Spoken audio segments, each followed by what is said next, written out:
네, 90쪽인데 무효의 종류 중에서 이제 확정적인 무효가 있고 유동적인 무효가 있죠. 그러니까 확정적 무효는 말 그대로 무효인 것이 이미 확정이 돼 있는 상태여서 일반 원칙은 무효는 확정적 무효를 원칙으로 하는데, 근데 유동적 무효라는 건 무효인데 유동적이다. 그럼 바꿔서 말하면 확정적이 아니라 무슨 얘기냐면 불확정적이다라는 거죠. 그러니까 지금은 무효지만 유효로 변할 수도 있어요. 그것을 유동적 무효라고 불러요. 우리 전 시간에 무권 대리인의 법률행위를 봤죠. 그럼 무권 대리인이 법률행위라면 본인에 대해서 효력이 있어요, 없어요? 없죠. 무효예요, 무효. 근데 나중에 추인하면 그게 뭐가 된다고 했냐면 소급해서 유효가 된다고 했죠. 그러면 무권 대리인의 법률행위는 무효인 것으로 확정된 겁니까? 유동적입니까? 유동. 이런 걸 이제 유동적 무효라고 부르고요. 또는 지금 이제 판례 좀 볼 게 뭐냐면 토지거래 허가구역에서 법률행위를 했다. 국토의 계획 및 이용에 관한 법률, 이건 부동산 공법 시간에 자세히 보실 텐데 거기에 이제 토지거래 허가제도라는 것을 두고 있죠. 보통 이제 어떤 지역이 개발되면 그 투기를 방지하기 위해서 허가구역으로 묶어요. 그러면 토지거래 허가구역에 있을 때 그 땅에 매매 계약을 하려면 뭘 받아야 된다는 거예요? 허가를 받아야 되고, 만약에 허가를 받지 않으면 그 매매 계약은 무효예요. 근데 나중에라도 허가를 받으면 계속 무효일까요? 유효가 될까요? 유효가 돼요. 그럼 이런 무효를 뭐라고 하냐면 유동적 무효다라고 부르죠. 물론 허가구역이라고 해서 모든 법률행위를 다 허가받아야 되는 건 아니고 그 대가가 있는 유상계약, 예를 들어 매매계약, 교환계약 이런 건 허가를 받아야 되고요. 증여를 한다. 허가구역에서 증여하면 이 증여는 유상계약일까요? 무상계약일까요? 대가가 있어요, 없어요? 없죠. 이런 건 허가 안 받아도 돼요. 대가가 있는 매매계약, 교환계약 이런 건 허가를 받아야 되는데, 자 그럼 이와 관련되는 판례 몇 가지를 좀 보면, 갑이라는 사람이 토지를 소유하고 있는데 을하고 매매계약을 합니다.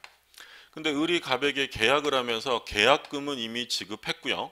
그리고 이제 중도금 주는 날짜, 그리고 잔금일과 등기 제공일을 정했습니다. 근데 만약에 이게 일반 토지다. 일반 토지라고 하면 을이 약속한 날에 중도금을 지급해야 되고요. 만약에 약속한 날에 중도금을 안 주면 그건 우리가 뭐라고 부르냐면 채무 불이행이라고 했어요. 그럼 채무 불이행 사유가 발생하면 갑은 을에게 계약을 해제하고 손해배상해라 라고 할 수 있겠죠. 근데 문제는 이게 일반 토지가 아니라 허가구역 안에 있었대요. 토지거래 허가구역 안에 있었다. 자 그러면 허가구역 안에서 매매계약을 했다면 이 토지와 관련되어서는 거래계약상의 효력은 무효인 상태입니다. 아직 허가를 안 받았으니까. 그럼 바꿔서 말하면 을은 갑에게 중도금을 지급해야 돼요? 할 필요 없다는 거야. 할 필요 없다. 지금 무효 상태니까. 자 그러면 만약에 을이 갑에게 약속한 날에 대금을 주지 않았다든지 또는 갑이 약속한 날에 등기 제공을 하지 않았대요. 그러면 이걸 가지고 너 왜 약속을 안 지켜? 채무불이행이다. 채무불이행이니까 손해배상해라 라고 청구할 수 있겠느냐. 자 이거 될까 안 될까요?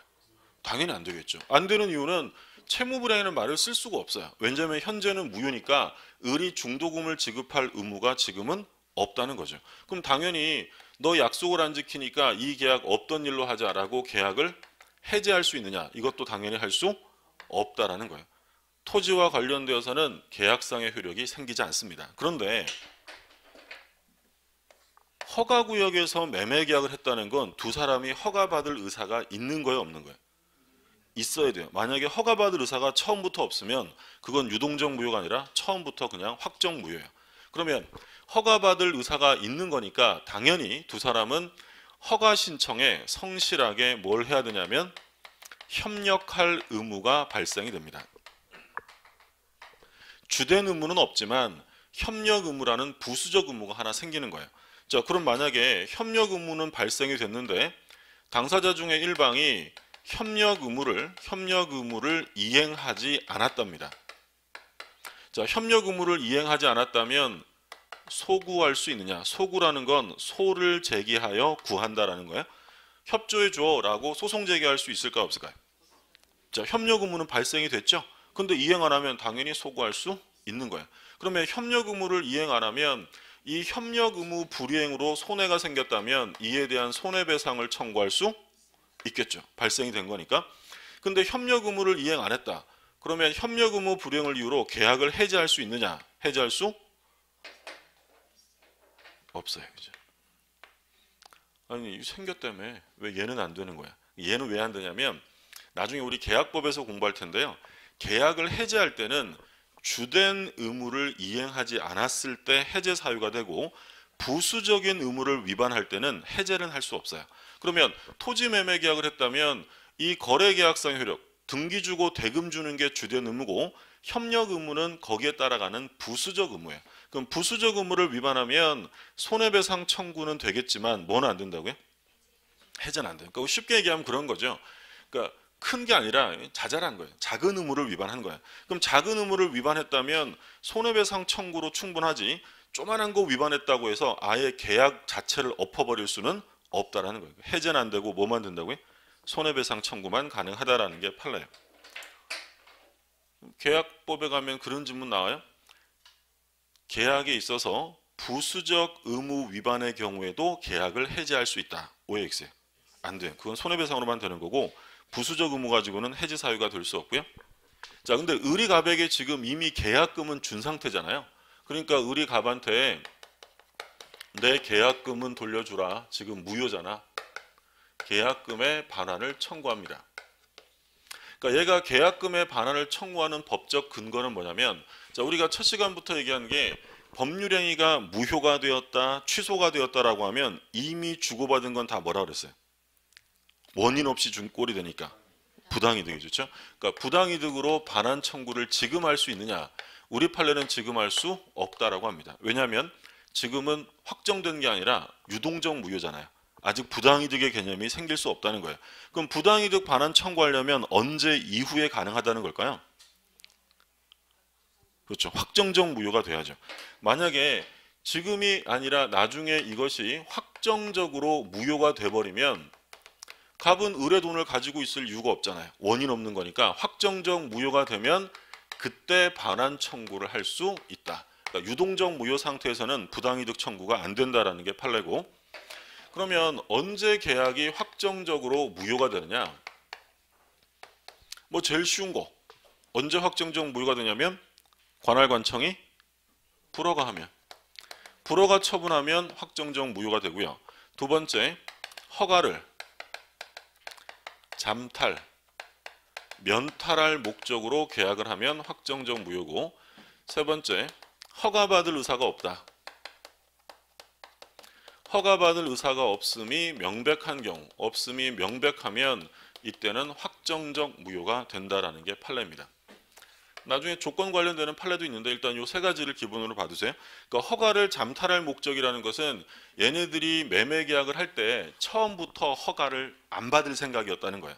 그러니까 어떤 사건이냐면 허가구역에서 매매 계약을 체결하면서 계약서를 쓸 때는 증여계약서를 썼대요.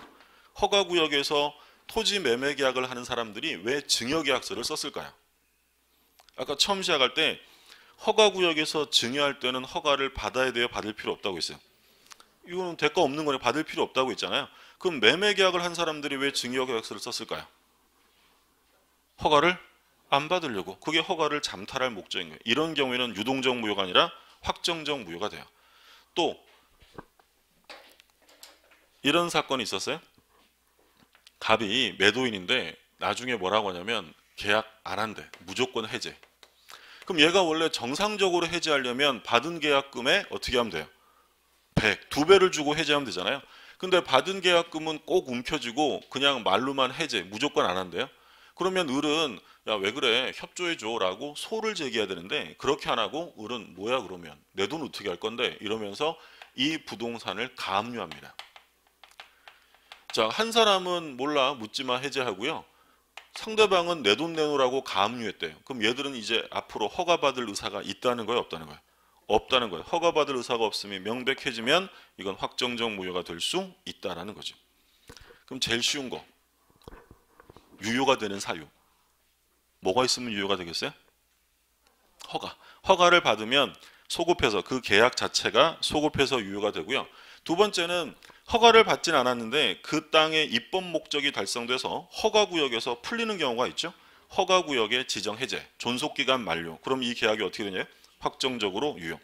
그러면 허가구역에서 풀리면 원래 허가구역 안에 있던 땅이면 나중에라도 허가를 받아야 돼요? 받을 필요 없다는 거예요.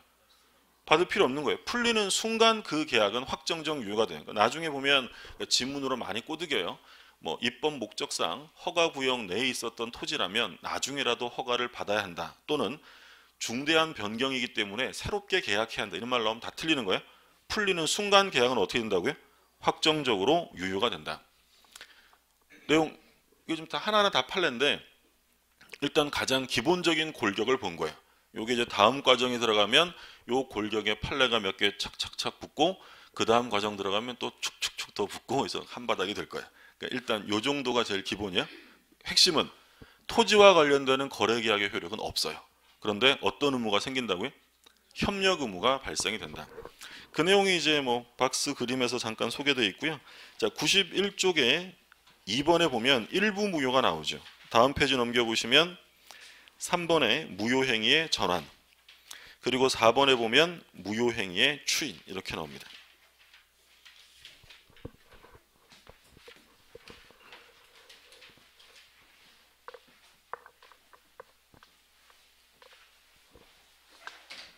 우리가 이 세 가지를 합쳐서 무효의 재생이라는 말을 써요.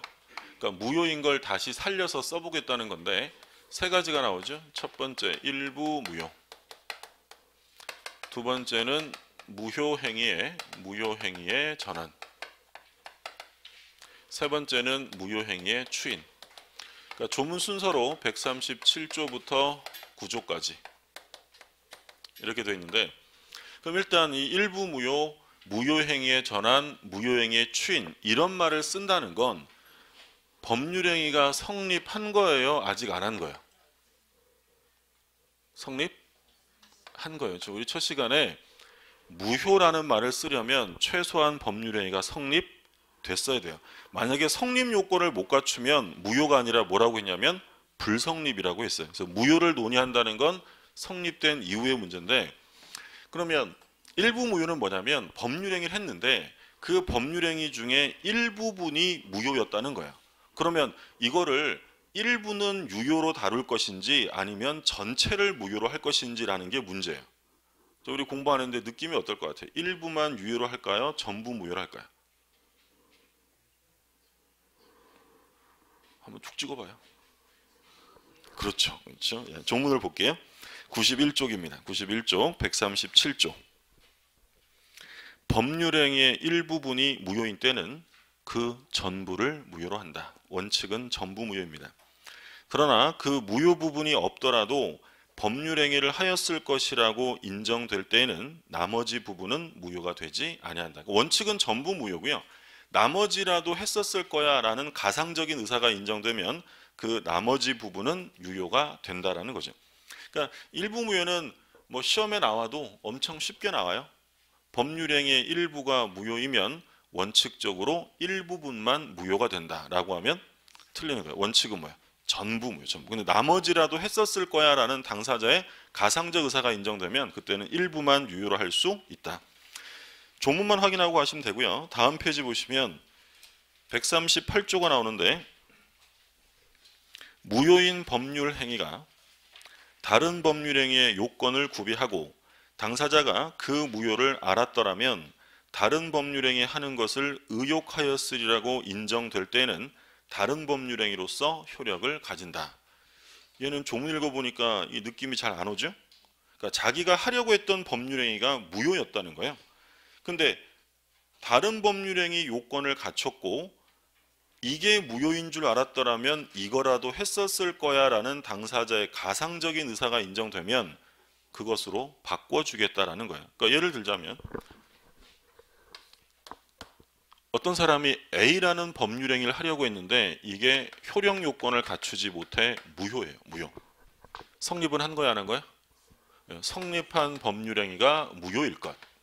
성립을 했는데 무효고, 자 그런데 이거 하려다 보니까 B라는 법률 행위의 요건을 갖추게 되는 거예요.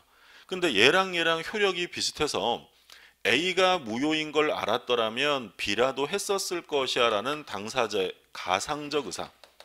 그러니까 가상적 의사라는 것은 현실적으로 표시한 거예요, 안 한 거예요? 표시는 안 했는데 추단해 보면 그런 의사가 인정된다는 거죠. 가상적 의사가 인정되면 뭘로 바꿔준다고요? B로서의 효력을 인정해 주겠다. 무슨 말인지 아셨어요? 그럼 A와 B 중에 어느 게 더 크다는 거예요. A와 B 중에. 그러니까 이런 거예요. 그림으로 보면 제가 하려고 했던 법률 A가 A예요. A. 근데 이 A가 유효가 되려면 이 노란색의 요건을 가득 채워야 돼요. 근데 제가 하다 보니까 다 못했어. 요만큼만 채운 거예요. 그러면 A로서는 유효예요? 무효예요? 무효예요. 다 못 채웠으니까. 근데 제가 A를 하려다 보니 우연히 B라는 법률행위 요건은 갖추게 된 거예요.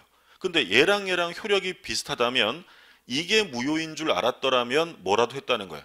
B라도 했었을 거야 라는 의사가 인정되면 A는 무효지만 요건을 갖춘 뭘로 인정해 준다고? B로. 그럼 A와 B 중에 어느 게 더 커야 돼요? A가 B를 포섭할 수 있는 관계여야 한다는 거예요. 그러니까 뭐 실예를 들면 이런 거예요. 타인의 자를, 남의 집 자식을 출생신고합니다. 원래 출생신고의 대상은 혼인 중의 자녀여야 됩니다. 혼인 중의 자. 그러니까 예를 들어서 갑과 을이 법률상 부부인데요. 이 법률상 부부 사이에서 애가 태어나면 얘를 출생신고하는 거예요.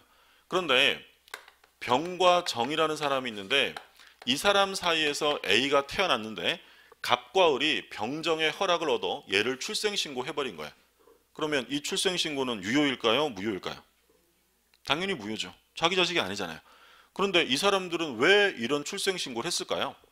자기 자식으로 키우고 싶었던 거죠. 그러면 남의 집 자식이지만 자기 자식으로 키우는 걸 우리 뭐라고 해요? 그렇죠. 가슴으로 하는 출산 뭐라고 해요? 입양. 출생신고는 무효지만 뭘로 바꿔준다고요? 입양으로 전환시켜 주겠다라는 거죠. 무슨 말인지 아셨죠? 또는 뭐 혼인 외자를 출생신고한다. 그럼 혼인 외자를 출생신고하면 돼야 안 돼요? 혼외자를. 안 되죠. 혼인 중외자여야 돼요. 물론 타인의 자랑 혼의 자는 같아야 달라요. 다르잖아요. 타인의 자는 이렇게 완전 남의 집 자식인 거고요. 혼인 외자, 혼외자라는 건 완전 남의 집 자식은 아니고 그렇죠. 일부만 남의 집 자식인 거죠. 갑거리 부부인데 이렇게 태어난 게 혼외자잖아요. 그죠? 그러면 얘도 출생신고 대상이 아니에요. 왜냐하면 혼인 중외자가 아니니까. 근데 얘를 출생신고하면 뭘로 인정해 주냐면 인지로 인지라는 건 이런 거 우리 시험 범위는 아니에요. 인지라는 것은 가족법상 행위인데 내 핏줄이다라고 해서 제 호적에 넣고 싶을 때 이 지정하는 행위를 뭐라고 하냐면 인지라고 하는 거예요. 애가 있었는데 전쟁통에 헤어졌어요. 한 20년 만에 어떻게 만났는데 이게 땡기네. 이 핏줄이니까. 보니까 발가락도 닮았어. 봤더니 제 자식이에요. 그럼 제 호적에 넣어야 될 거 아니야. 그럼 얘 내 자식이야 라고 하는 걸 뭐라고 한다고요? 인지. 그렇죠? 이런 걸 이제 임의인지라고 부르고 물론 강제인지도 있어요. 그 아버지가 낳아놓고 모르는 척하는 경우도 있잖아요. 그런 경우도 있죠. 그러면 이제 그 집 자식이 좀 봅시다. 피 좀 뽑읍시다. 피 좀 뽑아가지고 친생자 확인의 소를 거쳐서 자기가 들어가는 게 뭐냐면 강제인지예요. 언제 이런 일이 생기냐면 나중에 이제 상속 문제 생길 때 그런 거 생기는 거예요.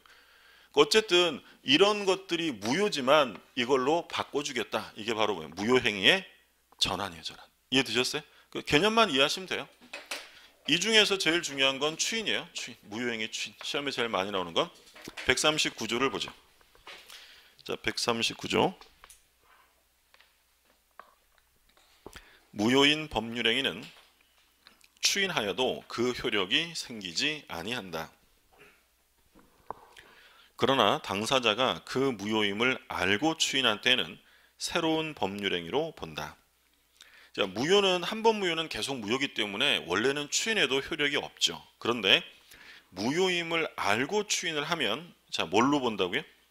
새로운 법률행위. 그러면 소급표가 있다는 거예요, 없다는 거예요? 소급표가 없다. 새로운 거로 보는 거예요. 그렇죠? 언제부터 새로운 행위가 되는 거예요? 추인 시부터 새로운 법률행위로 본다.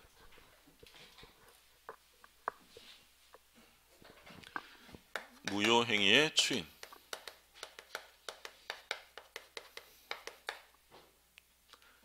원칙. 추인해봐야 효력이 없는데, 근데 지금 단서 조항에서 예외적으로 무효임을 알고 추인을 합니다.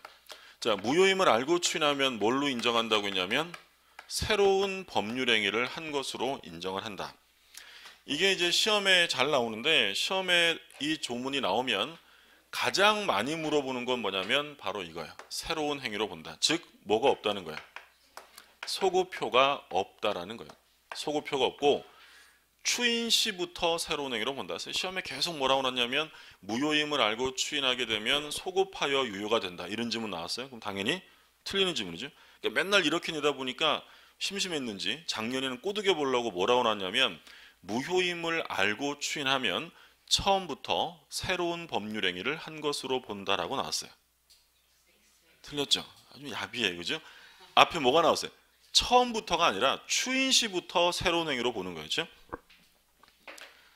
이게 이제 시험에 제일 많이 나오는 거고, 그리고 여기서 이제 추인해서 새로운 행위로 인정이 되려면 추인할 때도 무효 사유가 있는 거예요. 무효 사유는 소멸됐어야 돼요. 새로운 행위로 인정되려면 소멸됐어야죠. 무효 사유가 남아 있으면 추인해봐야 그럼 당연히 무효인 거고요. 자, 그리고 두 번째, 이게 시험에 제일 많이 나온다고 했고, 두 번째로 나오는 건 절대로 추인 대상이 될 수 없는 거예요. 그게 뭐냐면 103조 반사회적 행위요. 그리고 얘 친구 104조 강행법규 위반. 103조 104조 이런 것들은 백날 추인해봐야 아무런 효력이 인정될 수 없어요. 예를 들어 우리 이중매매 봤잖아요. 원칙은 유효인데 적극가담하면 반사회적 무효죠. 그럼 적극가담 해놓고 둘이 야 이거 무효인 거 알지? 추인 이런다고 새로운 행위로 인정될 수가 없다는 거예요. 반사적 불공정 행위는 절대로 추인 대상이 될 수 없다. 거의 시험은 뭐 여기서 많이 물어봐요. 구별해 두시고. 하나 예를 들어서 보죠. 갑이 을하고 진짜 매매가 아니라 둘이 짜고 가장 매매를 합니다. 강제집행 좀 면해보려고 둘이 짜고 허위로 소유권을 넘겼다. 이거 우리가 공부했던 통정 허위 표시입니다. 자, 이 가정 매매는 유효예요, 무효예요? 통정 허위 표시니까 무효죠. 근데 을이 요거 인도받아 가지고 자기가 써보니까 이 집이 참 마음에 들어요. 사고 싶은 거예요. 진짜 소유자가 되고 싶어요. 그러면 다시 만나서 매매계약서 또 쓰고 이럴 필요 없이 이 무효임을 알고 두 사람이 뭐 하면 된다고요? 추인하면 돼요. 그럼 추인하게 되면 이건 뭘로 인정되냐면 새로운 법률 행위로 본다. 그럼 바꿔서 말하면 무효인 걸 알고 추인하면 예전에 했던 가장매매가 소급해서 유효가 되는 거예요? 아니면 이제 진짜 매매 계약을 한 거예요? 이제 진짜 매매 계약, 새로운 행위지 이건 소급표가 인정될 수 없다라는 거예요. 무슨 말씀인지 아셨죠? 그러면 얘들이 이걸 추인해서 새로운 계약으로 인정받으려면 추인 당시에 갑이 을에게 실제로 소유권을 넘겨줄 의사가 있어요? 없어요?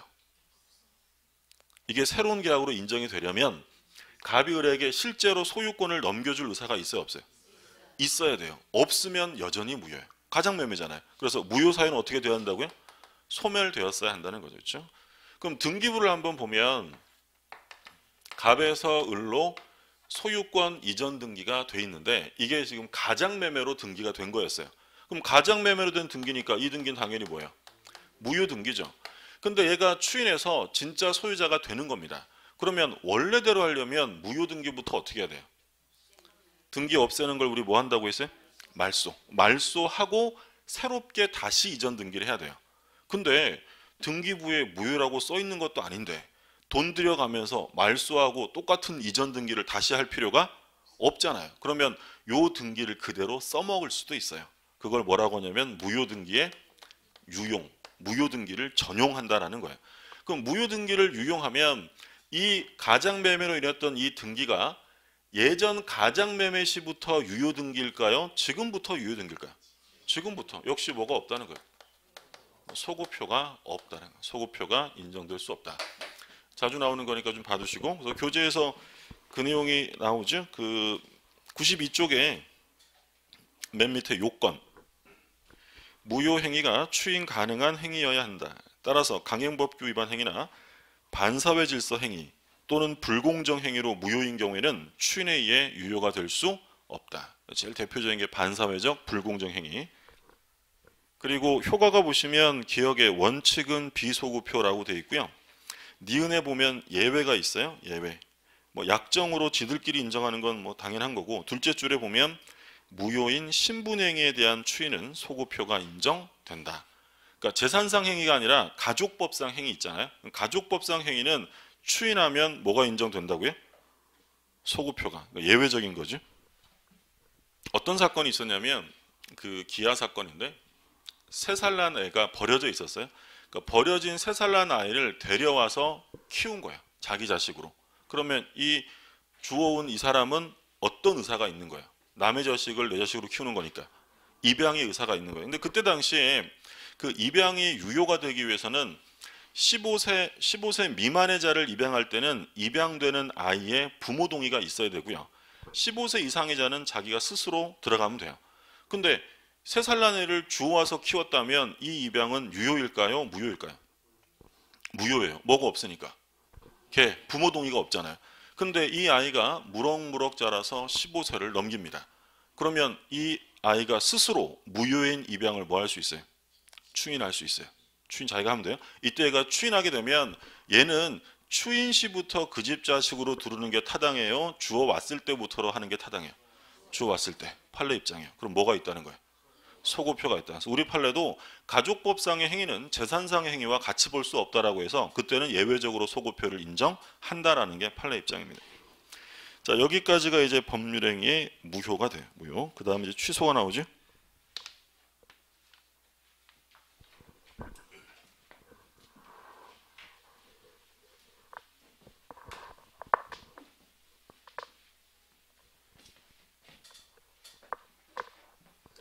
우리가 지금 법률행위 무효를 봤는데 성립은 된 거고, 성립은 되었으나 무효라는 것은 처음부터 효력이 인정되지 않는 게 무효입니다.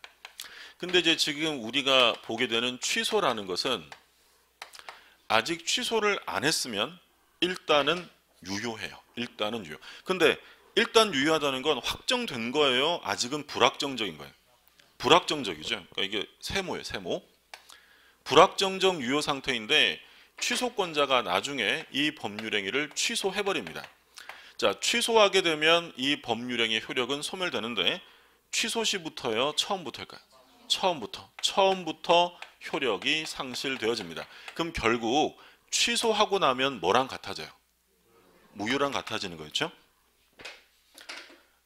그래서 불확정적 유효라고 하는 이유는 이 불확정적 유효인 것은 확정 유효가 될 수도 있고 무효가 될 수도 있기 때문에 아직까지는 확정된 것은 아니다. 예를 들어 제가 사기를 당했어요. 그럼 취소할 수 있다고 했잖아요. 그럼 사기를 당했다라고 하면 아직 취소를 안 하고 있으면 현재 계약은 유효 상태인데 확정적 유효 상태예요? 불확정 유효 상태예요? 불확정이죠. 왜냐하면 이게 확정 유효가 될 수도 있고 취소하면 무효가 될 수도 있으니까. 그런데 취소할 수 있다고 해서 반드시 꼭 취소를 해야 되는 건 아닙니다. 당연한 얘기죠. 사기를 당했어요. 현재 불확정적 유효. 근데 제가 가만히 생각해 봤더니 별로 손해본 것 같지도 않고요. 어차피 팔 거였어요. 그러면 저는 나 이거 취소 안 할란다 라고 할 수 있는데 그걸 뭐라고 하냐면 추인이라고 해요. 취소할 수 있는 행위. 취소 행위를 뭐 한다고요? 추후에 인정해 주는 거예요. 다른 말로 하면 취소권을 포기하는 거죠. 그럼 취소 행위를 추인하게 되면 불확정적인 유효였던 것이 뭘로 바뀔까요? 확정적 유효로 바뀌어요. 확정적 동그라미로 이제 바뀌는 거예요. 다른 말로 하면 취소 행위를 추인한 다음에 나중에 다시 취소할 수 있다는 거예요, 없다는 거예요? 그런 건 있을 수 없어요. 이제 확정적 유효가 됐으니까. 그래서 취소라는 건 취소시켜서 소급하여 무효로 만들 수도 있고 꼭 이렇게 해야 되는 게 아니라 추인해서 어떻게 만들 수도 있는 거예요? 확정적 유효를 할 수 있다. 근데 아까 우리 처음에 무효 취소를 비교할 때 취소는요 아무나 취소하는 게 아니에요. 취소권자가 취소합니다. 그러면 취소권자 우리 앞에서 봤잖아요. 대표적으로 누가 있었어요? 제한능력자, 미성년자 같은 애들, 제한능력자, 그리고 착오에 의한 의사표시한 자, 그 다음에 사기 강박인 의사표시. 그래서 취소권자는 누구냐면 취소권자는 첫 번째 제한 능력자. 두 번째는 차고나 사기 강박에 의한 의사표시를 한 자. 얘네들의 상대방도 할 수 있어요. 얘들만 하는 거예요. 그렇죠? 미성년자랑 거래한 사람이 너 미성년자니까 내가 취소할게, 이건 안 되는 거예요. 제한 능력자가 취소하는 거고, 당연하잖아요. 사기 쳐놓고 내가 너한테 사기 쳤으니까 내가 취소할게, 이건 안 되고 표의자들만 할 수 있고요. 또 누가 할 수 있냐면 대리인, 그리고 네 번째 승계인이 할 수 있어요. 승계인. 자, 취소권자 조문 좀 볼게요. 93쪽에 제140조. 취소할 수 있는 법률행위는 제한 능력자, 착오로 인하거나 사기 강박에 의하여 의사표시를 한 자, 그의 대리인 또는 승계인만이 취소할 수 있다. 그러니까 취소권자는 법이 이렇게 딱 정해놓은 거예요. 아무나 할 수 있는 게 아니라. 그러면 여기서 하나 보실 점은 제한 능력자, 미성년자가 만약에 취소를 할 때 법정 대리인의 동의를 얻어서 하느냐, 아니면 미성년인 상태에서도 스스로 취소할 수 있느냐. 취소는 단독으로 할 수 있어요. 뭐 성년자가 되거나 또는 법정 대리인 동의를 얻을 필요가 없어요. 왜 그러냐면 취소를 하게 되면 이 미성년자가 계약상의 책임을 지게 되는 거예요. 거기에서 벗어나게 되는 거예요. 벗어나는 거잖아요. 그러니까 책임질 거 아니니까 얘가 미성년인 상태에서도 얼마든지 단독으로 취소가 돼요. 근데 비교되는 건 만약에 추인을 하면 책임에서 벗어나요. 이제 책임져야 돼요. 확정유효되니까 책임을 져야 되잖아요. 그럼 추인은 제한 능력자가 스스로 할 수 있으면 돼요, 안 돼요? 안 되겠죠. 그럼 만약에 미성년자랑 계약하면서 너 추인 좀 한번 해볼래? 그래서 추인 만들어가지고 취소 못하게 만들 거 아니에요. 그러니까 추인은 법정 대리인 동의를 얻거나 또는 능력자가 된 다음에 해야 되는데, 취소는 지금도 할 수 있어요. 단독으로 할 수 있다. 그 다음에 이제 대리는 우리가 크게 두 종류 봤어요. 수권 행위, 대리권 수여, 이러면 무슨 대리예요? 수권하면 임의 대리죠. 임의적으로 선임한 임의 대리. 그리고 법률이 정하는 대리는 뭐예요? 법정 대리. 그럼 여기서 이제 문제되는 건 임의 대리인데 얘는 원칙적으로 취소할 수 없어요. 임의 대리 원칙은. 왜 취소할 수 없냐면 모든 효과가 누구한테 가요? 본인에게 가잖아요. 그렇죠? 그러면 취소는 임의 대리인이 아니라 누가 하는 거냐면 본인이 하는 거지, 임의 대리는 원칙적으로 못해요. 그런데 본인이 별도로 수권, 취소할 수 있게 따로 대리권을 또 주면 그때는 취소할 수 있다라는 거예요. 무슨 말인지 아셨죠? 그래서 원칙은 임의 대리는 취소할 수 없다. 그래서 우리가 그런 얘기했죠. 계약 체결의 대리권이 있으면 계약을 취소할 권한이 있어요, 없어요? 해제랑 취소는 같은 거예요? 반대되는 거예요? 계약 체결하고 계약의 취소는 반대되는 거죠. 그럼 권한은 없다고. 계약 체결과 해제권 반대되니까 없다고 했죠. 그러니까 계약 체결의 대리권이 있는 사람은 계약 체결하면 끝나는 거지, 자기가 임의로 취소하고 안 돼요. 그럼 취소하려면 또 뭐가 있어야 돼요? 별도 수권이 있어야 돼요. 물론 법정 대리는 당연히 할 수 있죠. 친권자나 이런 사람들은 당연히 할 수 있는데 임의 대리는 원칙적으로 안 되고, 승계인은 특정 승계가 있고 포괄 승계가 있죠. 혹시 기억나세요? 특정 승계, 포괄 승계? 포괄 승계 뭐 있었어요? 상속, 회사의 합병, 포괄 유증 이런 거 있었고, 뭐 매매 이런 건 특정 승계잖아요. 그러면 그 취소권자로부터 법률상의 지위를 승계받은 사람도 역시 할 수 있는 거예요. 자, 예를 들어서 볼게요. 갑이라는 사람이 있는데 갑이 토지의 소유자예요. 그런데 을이 갑에게 사기를 쳐서 지상권 설정 계약을 합니다. 자, 지상권은 우리가 물권법에 가면 개념 볼 텐데 이건 뭐 하는 권리냐면 남의 토지를 빌려 쓰는 물권이에요. 남의 토지를 빌려 쓰는 물권. 그러니까 얘가 사기쳐서 토지용권을 따낸 거예요. 그러면 갑은 사기당해서 한 거니까 얘한테 뭐 하면 돼요? 취소하면 되죠. 근데 예를 들어 갑이 사망을 해요. 병이라는 사람이 상속을 받았다. 자, 그러면 이 상속인은 취소할 수 있어요, 없어요? 취소할 수? 얘는 여기에 들어가면 할 수 있는 거고 여기 안 들어가면 못 하는 거예요. 들어가야 안 들어가요? 어디? 포괄승계였죠. 얘 법률상의 지위가 얘한테 간 거니까 얘도 당연히 취소할 수 있다는 거예요. 그럼 여기서 한 가지 또 확인하실 점은 이 을이 사기쳐서 얻은 지상권을 A한테 팔았어요. 양도했다. 현재 지상권자는 누구냐면 A예요. A. 그러면 이 병이라는 사람이 예를 들어 취소를 한다면 이 취소는 을한테 할까요? A한테 할까요? 이 취소는 누구한테 하냐면 을한테 하는 거예요. 취소. 바꿔서 얘기하면 언제나 취소의 상대방은 현재 권리자가 아니라 법률행위 한 사람, 상대방이 누구랑 계약을 한 거냐면 갑이랑 을. 그러니까 마찬가지로 이거예요. 갑이 있고 을이 있고 이제 매매 계약을 했는데 을이 갑에게 사기를 쳐서 부동산을 이전받은 거예요. 근데 을이 이걸 다시 병에게 팔아서 병이 소유권을 이전받았다. 그러면 얘는 사기당했으니까 취소할 수 있죠. 취소를 병에게 해요? 을에게 하는 거예요? 을에게 하는 거예요. 을에게. 현재 권리자가 아니라 법률행위의 상대방에게 취소를 한다는 거죠. 자, 교재를 잠깐 보면 94쪽에 취소의 방법 이렇게 되어 있고요. 단독행위. 일방적으로 하는 거죠. 그렇게 일방적으로 하는 단독행위를 권리의 종류로 보면 형성권이라고 표현해요. 취소권은 뭐라고 되어 있어요? 형성권. 형성권이라는 건 단독행위를 권리의 종류로 볼 때 형성권이라고 부르고요. 그리고 취소의 상대방 2번에 보면 취소의 의사표시는 취소할 수 있는 법률행위 상대방에 대하여 하여야 한다. 누구한테 하라고요? 법률행위의 상대방. 현재 권리자가 아니고. 그러면 취소의 효과를 보세요. 141조. 취소한 법률행위는 처음부터 무효인 것으로 본다. 언제부터요? 처음부터. 중요해요. 처음부터. 소급표가 있고. 그러나 제한능력자는 그 행위로 인하여 받은 이익이 현존하는 한도에서 상환할 책임이 있다. 자, 마지막 단서가 제한능력자를 위한 보호규정이에요. 그러니까 제한능력자는 받은 돈 전부를 돌려줘야 되는 게 아니라 뭐만 돌려주라고요? 이익이 현존한 한도. 줄여서 말하면 현존이익입니다. 현존이익. 그래서 만약에 대금 받아가지고요.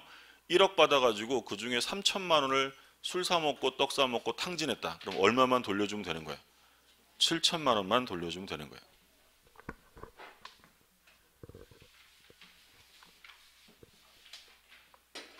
그러니까 갑이 있고요. 을이 있는데 얘가 18살의 미성년자예요. 근데 할아버지가 하나 주신 부동산이 있어요.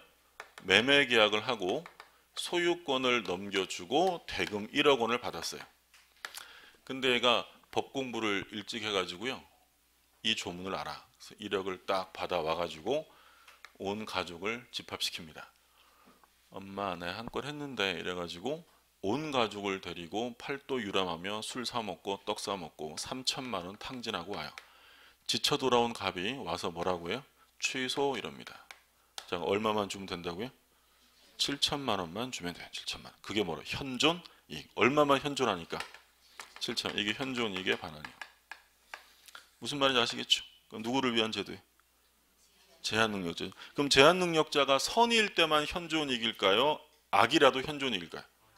선악 불문이에요. 그러니까 예를 들어 미성년자가 계약을 하면 자기가 미성년자인 거 알아요, 몰라요? 당연히 알겠죠.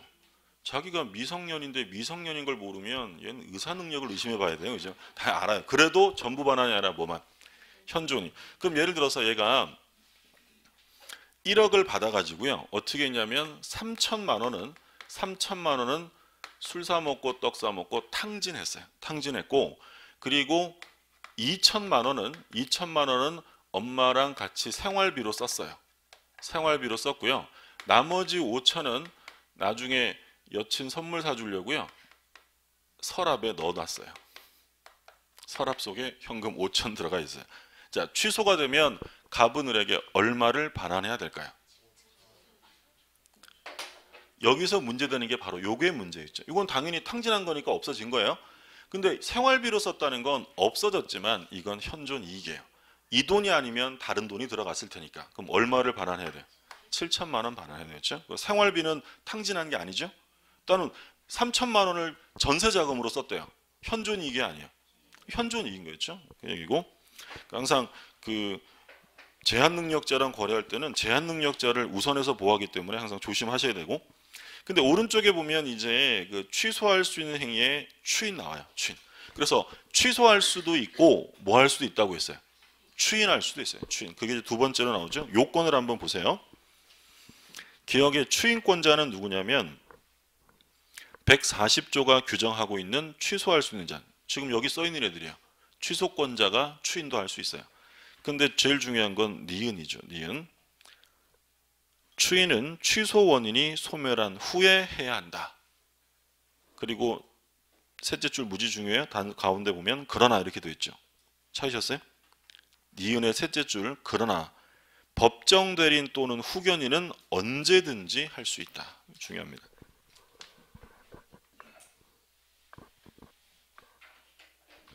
그러니까 이제 추인인데 추인은 누가 한다고 했냐면 옆에 나와 있는 취소권자들이 추인을 해요. 근데 얘들이 추인을 할 수 있는데 처음 시작할 때 제가 뭐라 그랬냐면 얘네들이 취소합니다. 제한능력자가 취소할 때는 단독으로 해도 상관없다고 했어요. 책임에서 벗어나는 거니까. 근데 얘가 추인해서 확정적 유효로 만들 때는 단독으로 하면 안 된다고 했죠. 최소한 법정 대리인 동의가 있거나 능력자가 된 다음에 해야 돼요. 그게 두 번째 요건이에요. 취소의 원인이 소멸할 것. 근데 중요한 건 취소 원인 소멸하고 상관없이 법정 대리인 또는 후견인 이런 사람들은 법이 정하는 사람이니까 언제든지 할 수 있어요. 언제든지 추인할 수 있다. 그러니까 바꿔서 말하면 미성년자가 취소는 해도요. 얘가 스스로 추인하려면 최소한 언제 돼야 돼요? 성년자가 돼야 돼요. 그렇죠? 그럼 예를 들어 이거죠. 을이 갑에게 사기를 쳤어요. 근데 이 갑이라는 애가 지금 띵해요. 기망 중에 있다. 속아가지고 아직도 상태 메롱인데. 근데 이 갑이라는 애가 이거를 추인해서 확정 유효로 만들려면 기망 중에 해도 돼요. 기망에서 벗어난 다음에 해야 돼요. 벗어난다. 만약에 기망 중에 추인을 하면 이건 추인으로 볼 수가 없어요. 만약에 이것도 추인이면 사기치면서 모두 받으면 돼요. 그렇죠? 을이 사기치면서 추인까지 받아버리면 취소 못하잖아요. 또 을이 강박을 해요. 을이 강박. 무서워. 그래서 얘가 무서워서 추인을 했대요. 추인이 아니에요. 아니에요. 이런 거는 나중에 취소할 수 있어요? 없어요? 얼마든지 할 수 있다는 거. 이건 뭐가 아니니까. 추인이 아니니까. 만약에 이것도 추인이면 협박할 때 모두 받아낼까요? 그렇죠. 협박하면서 계약서 쓴 다음에 다 썼냐? 그럼 추인서도 써. 무서우면 추인서 쓸 거 아니에요. 그럼 확정유효가 되는 건 말이 안 되니까 이때 추인이 인정되려면 기망을 당한 사람은 아 내가 그때 사기당했었네 라는 걸 알게 되고 또 협박을 당한 사람은 공포심에서 벗어나서 이제 마음이 평온해졌을 때 그때 해야 추인입니다. 그걸 이제 뭐라고 줄여서 말한 거예요? 취소 원인이 소멸돼야 한다. 무슨 말인지 아셨죠? 그럼 착오를 당한 사람은 언제 추인해야 돼요? 착오에서 벗어난 다음에 그렇게 되죠. 근데 법정 대리인이나 후견인은 그런 거 없어요. 자기 자녀가 미성년자예요. 그럼 법정 대리인 누구예요? 친권자잖아요. 그럼 친권자는 자기 자녀가 어린 거랑 상관없잖아요. 그럼 법정 대리인은 당연히 그때도 추인할 수 있다는 거예요. 상관없이 할 수 있다. 그럼 세 번째는 취소권의 인식이 필요하다라고 되어 있는데 그냥 참고로 보세요. 나한테 취소권이 있는데 내가 취소권을 포기하는 것이다 라고 인식을 해야 한다는 거예요. 인식 없이 하면 안 되고 취소권의 인식이 필요하다. 자, 요게 이제 취소권자와 추인인데 근데 그 다음에 바로 법정 추인이라는 게 나와요. 그래서 이 법정 추인하고 비교해서 얘를 이제 임의 추인이라는 말을 쓰기도 하는데 그러니까 이거는 얘가 추인하겠다는 의사표시를 한 거를 말해요. 근데 법정 추인은 추인 사유를 어디에 정해놨다는 거예요? 법에 정해놓은 거예요. 그러니까 얘가 야 나 추인한다 라고 말한 적은 없지만 얘 한 걸 보니 얘 한 짓을 보니 얘는 취소할 마음이 없는 애구나 라고 그 사유들을 법이 정해놓은 거예요. 그게 145조예요. 자, 145조를 보면 95쪽에 145조 취소할 수 있는 법률에 관하여 전조의 규정에 의하여 추인할 수 있는 후에, 그러니까 여기 전조의 규정에 의해 추인할 수 있는 후라는 건 줄여서 말하면 취소 원인이 소멸한 후를 말해요. 추인은 언제 할 수 있다고 했으니까 취소 원인이 소멸돼야 되니까. 취소 원인이 소멸한 후에 다음 각 호의 사유가 있으면 추인한 것으로 본다. 그러나 2를 보류한 때는 그러하지 아니하다. 자, 1호 전부나 일부의 이행, 2호 이행의 청구, 3호 경계, 4호 담보의 제공, 5호 취소할 수 있는 행위로 취득한 권리의 전부나 일부의 양도, 6호 강제 집행. 이게 법정 추인 사유입니다. 법정 추인 사유는 뭐 이렇게 볼 수 있어요. 이 청경한 담양강, 이 청경한 담양강에서 법정 추인한다. 2는 1호 이행이에요. 이행. 청은 제2호 청구예요. 경은 제3호 경계고요. 담은 제4호 담보의 제공입니다. 양은 제5호 양도, 취소할 수 있는 취득한 권리의 전부나 일부의 양도, 6호는 강제 집행. 이런 사유가 있으면, 이 6가지 사유가 있으면 추인이라고 밝히지 않았어도 추인으로 간주해 버리겠다라는 게 바로 법정 추인 제도입니다. 그러니까 예를 들어서 보세요. 갑이 있는데 갑이 소유하고 있는 부동산이 한 2억 해요. 을이 갑에게 사기를 쳐서 1억 5천만 원의 매매 계약이 체결이 됐습니다. 근데 갑이 내가 사기당했네라는 걸 알았어요. 그러면 이런 문제에서 내가 사기당했네라는 걸 알았다는 것은 취소 원인 중이에요? 원인 소멸이에요? 기망 중이에요? 기망에서 이제 벗어난 거예요. 벗어난 취소 원인은 소멸한 거예요. 근데 취소 원인이 소멸된 다음에 갑이 을한테 뭐라고 하냐면 야, 나 이거 취소 안 할게 라고 합니다. 이걸 뭐라고 불렀던 거예요? 이게 임의추인이에요. 임의추인. 얘가 스스로 취소 안 하겠다라고 표시를 했잖아요. 근데 법정추인이라는 건 얘가 그런 말을 하진 않았어요. 그런 말을 하진 않았는데 얘가 부동산 소유권 이전 등기를 넘겨했습니다. 계약을 뭐예요? 이행한 거잖아요. 그러면 사기당한 애가 취소할 생각은 안 하고 계약을 이행했대요. 그럼 취소할 생각이 있어요? 없어요? 없다는 거예요. 그럼 얘가 나 추인한다라고 말하지는 않았지만 너 이행했니? 그러면 추인이야 라고 어디에 정해놨다고요? 법에. 그게 이제 법정 추인이에요. 그러면 얘는 취소할 생각이 있으면 을이 갑에게 1억 5천 줄 때 그 돈 받아도 돼요? 안 받아야 돼요? 안 받아야 돼요. 그죠? 일단 주니까 받아 쓰고 하는 순간 끝나는 거예요. 이행을 하거나 이행을 받는 순간 바로 법정 추인 사유에 들어가요. 이해되셨어요? 어려워요? 아니, 상식으로 생각해봐요. 사기를 당했어. 사기를 당한 사람이 계약을 취소해야 되는데 취소 안 하고 등기소를 줬대요. 얘는 취소할 생각이 있어요? 없어요? 없는 거예요. 그러니까 추인으로 간주하겠다는 거예요. 또 마찬가지예요. 이번에는 갑이 을한테 사기당한 걸 알면서도 기망에서 벗어났는데 갑이 을한테 뭐라고 하냐면 어이 사기치네 너 빨리 1억 5천만 원 내놔 라고 이행을 뭐예요? 청구해요. 그러면 사기당한 애가 취소는 안 하고 돈 내놓으라고 청구하고 있다는 것은 취소할 생각이 있다는 거예요? 없다는 거예요? 없다는 거예요. 그러면 이번에는 을이 했다고 가정해보죠. 을이 갑한테 어이 사기당한 애 너 빨리 건물 내놔 이럽니다. 사기친 애가 사기당한 사람한테 빨리 건물 내놔 라고 얘가 청구한 거예요. 그러면 갑의 취소권이 없어질까요? 갑은 취소할 수 있을까요? 있겠죠. 자, 조심하셔야 돼요. 청구. 그리고 이제 뒤에 보는 양도.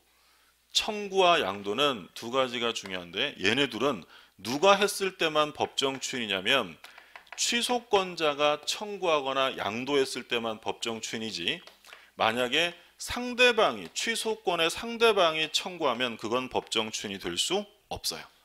그래서 이 청경 담양강에서 뭘 조심하셔야 되냐면 청량, 매운 거 조심해야 돼요. 청량. 요거는 누가 했을 때만 법정 추인이냐면 취소권자가 했을 때. 경계계약이라는 게 있는데요. 경계계약은 우리 시험 범위는 아니에요.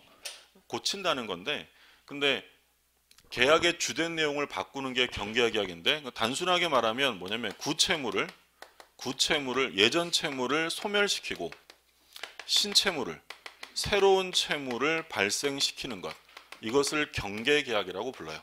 경계계약. 그러니까 혼자 하는 거예요? 합의하에 하는 거예요? 합의하에. 그러니까 뭐라고 했냐면 얘들이 지금 1억 5천에 계약을 했잖아요. 근데 갑이 을한테 야, 내가 1억 5천만 원 대신에 네가 가지고 있는 그 조그만한 땅이 있지, 그걸로 주면 안 되냐 이럽니다. 그러니까 을이 좋아, 그렇게 할게 이럽니다. 사기당한 애가 취소는 안 하고 돈 대신에 이걸로 받기로 했대요. 그러면 이게 예전 채무죠?